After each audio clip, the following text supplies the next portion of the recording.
Some days, that dark navy blue uniform that hangs drowsily in the closet calls for my gaze. The threading and stitching that holds it all together captures me for a time. To untrained eyes, this simple jacket may appear merely as a garment once worn. But to me, it's a lasting symbol of what once was. Who I once was. The things I once did. The sights I've seen.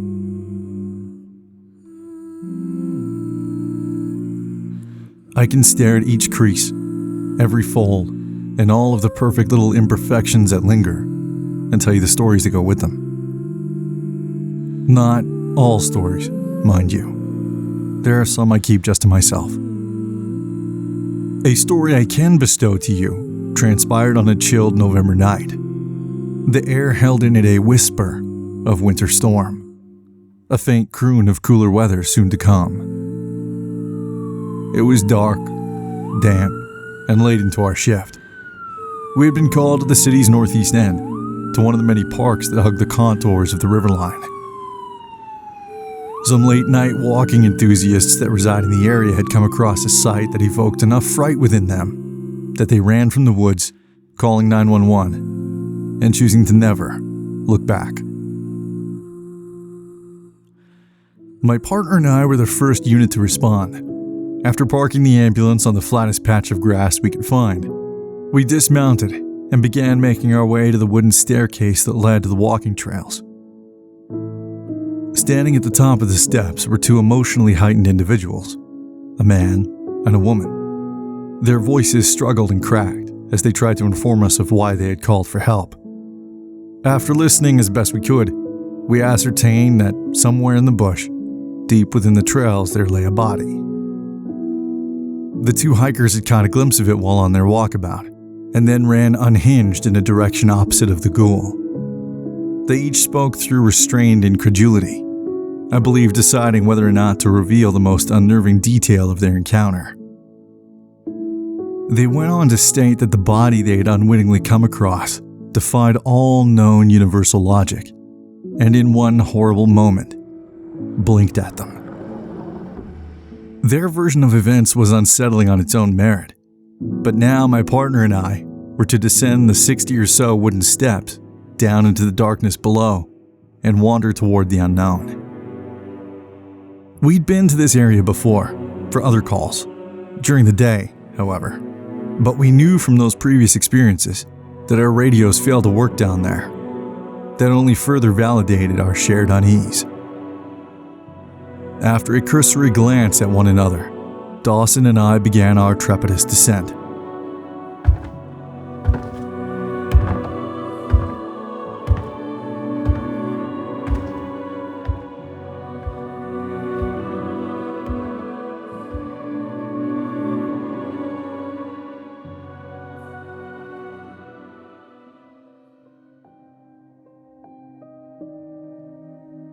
The wood of the steps was slick, making maneuverability a treacherous endeavor, especially while under the burden of our weighted gear.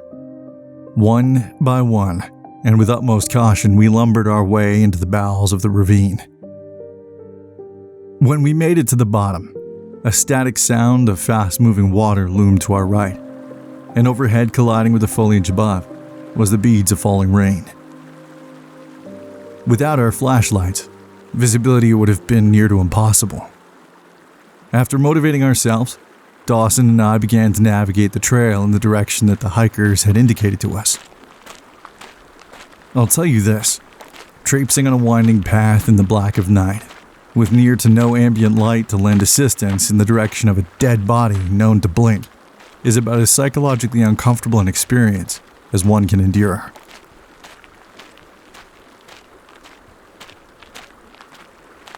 I always hated walking up to a scene where there was prior knowledge of death waiting to greet us. It's an ominous walk. Murder scenes were particularly bad for this, as were suicide calls. The thing about this one was that there was no context, merely a two-person eyewitness account of some kind of body laying within an arbitrary set of bushes in a wooden area somewhere. They script bad horror movies with less material than this. We walked for about 12 or so minutes, following a gentle curve in the trail. We stopped and used the beams of our flashlight to scan the area ahead and around us. I cast my light off to my left, into a thickened coagulation of vegetation. As I did, a piercing sight glared back at me. It was the pale face of a human body. It almost glowed in its contrasted surroundings. I felt a sudden call to run seep into the marrow of my bones, but I resisted. I instead didn't move an inch. My eyes were now transfixed onto the sickly features of this harrowing sight. Dawson, look! I indicated the direction I wanted Dawson to observe, and he obliged. Oh, Jesus, that's fucking terrifying! And he was right. It was. But then things became downright horrifying. Just as fabled by the two hikers at the top of the stairs, this pale face in the bushes blinked a slow and ghostly blink. The body was alive. Christ! Dawson exclaimed while stepping back. I was still unable to free from my rigidity. Both Dawson and I stood next to one another for a second or two, unraveling the eccentricity of our unfolding experience. At some point, I was able to muster a voice, and I called toward the body. Hey, we're paramedics. I'm gonna come near you, okay? Are you hurt? Another blink was offered, but no answer. As I neared, I heard the beat of my frightful heart punish the inside of my chest. The closer I got, the ghastlier this face in the bush became. It was a female. Long, thin strands of black hair clung to the pallor features of her weary face. I was cautious as I neared, unable to see her hands or any other part of her body. Just the complexion of a dead woman resting on the skin and bones of one that was alive. Somewhat. Ma'am, are you hurt anywhere?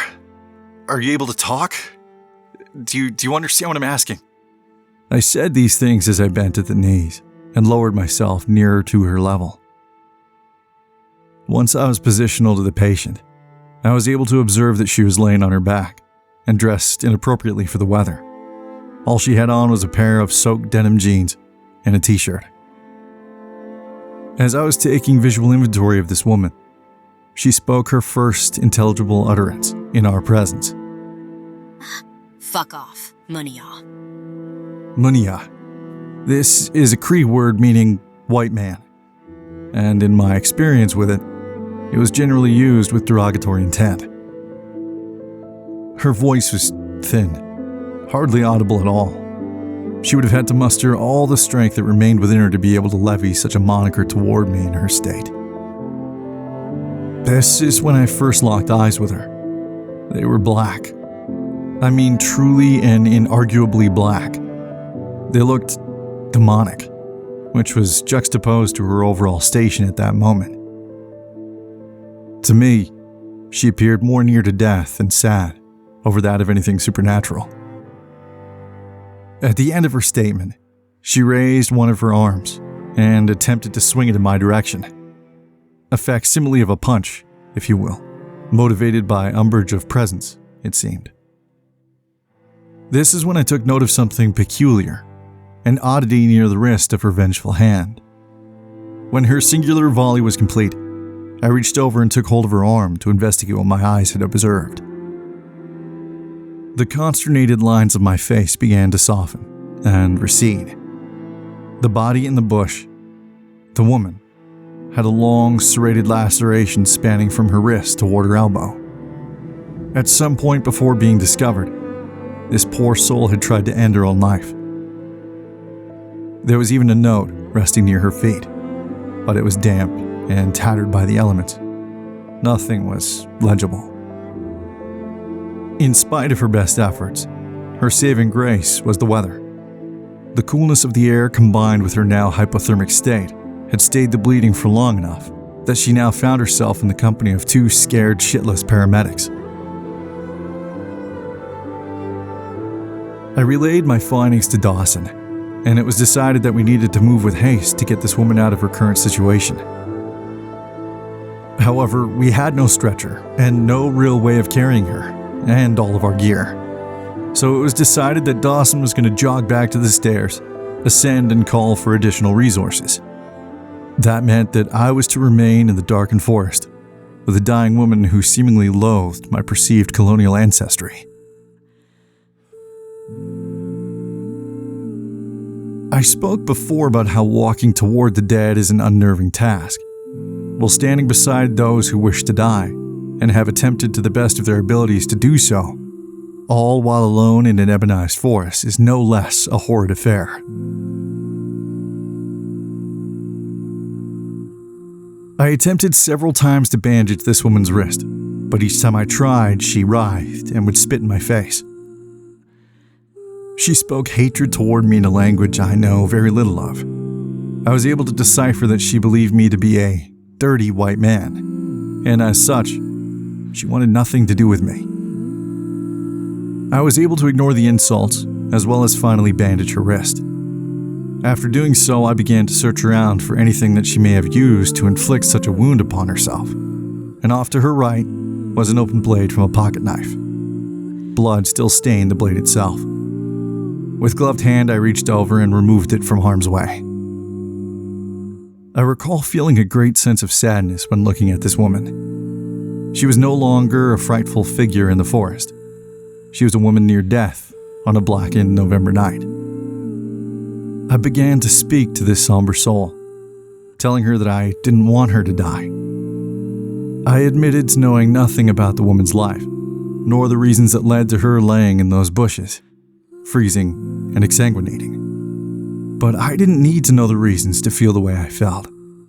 Despite her current outward appearance, there was a gentleness behind her sullen disposition. "Ma'am, I'm sorry you feel this way.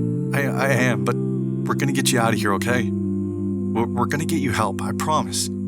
Please, believe me when I say this to you, there's always another way." She looked at me as I spoke, but returned nothing except an apathetic stare. She turned away from me and started to weep. Dawson would eventually return, and with the help of some firefighters, we were able to retrieve this woman and carry her to safety.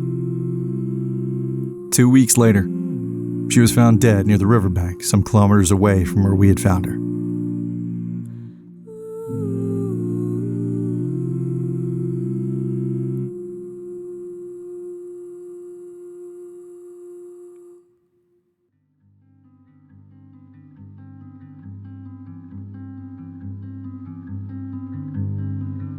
It's important to me that when I tell this story, I say that we took her to safety and not claim that we saved her.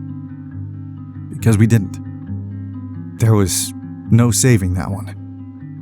And as much as I comprehend that it wasn't and never will be up to me to decide who lives and who dies, nothing will make a medic feel as powerless, quite like the tragic loss of a wayfaring soul. That's only one wrinkle within the dark navy blue uniform I once wore. I suppose now it would be better described as a scar to the soul, as opposed to a blemish on fabric. That is my paramedic story. The happy ending is a subtle one. It comes in the revelation that it was I who have survived. I found my way from the darkened woods and isolation, and have now crafted a new life, one replete with peace, happiness, and recovery, one day at a time. So that uniform will remain hanging in the closet. I can't use it anymore. Though some days I miss it, intervening on people's worst days. I am reminded by a beleaguered mind and an aching heart of the potency that tragedy and repetition can have on a soul. And in that, I take solace in the peace of tomorrow and leave that uniform hanging right where it is, so that it too may find a sense of peace.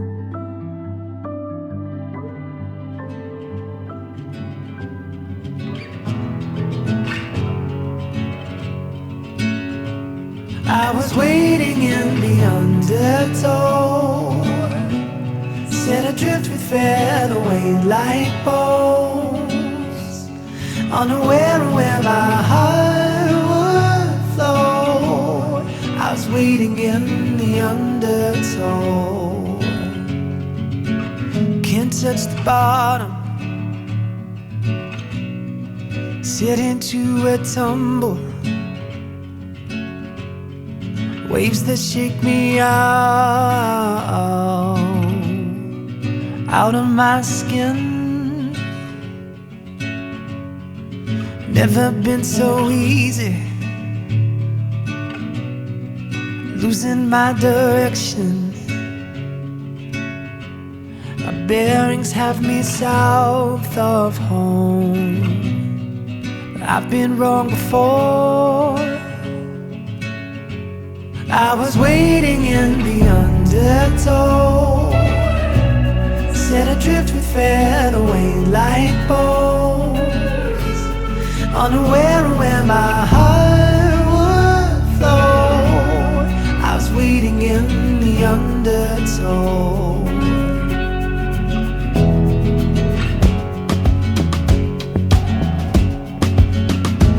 And the water feels like a friend I've not seen in years, so familiar and strange at once, like a lover who lost her touch.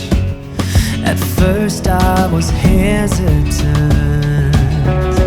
now it seems oh so curious.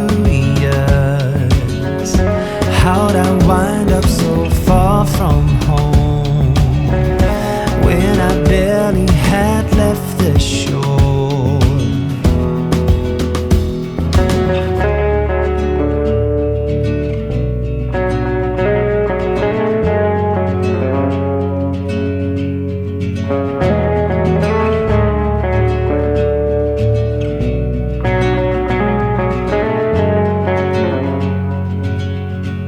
And I was waiting in the undertow, set adrift with featherway like bones, on a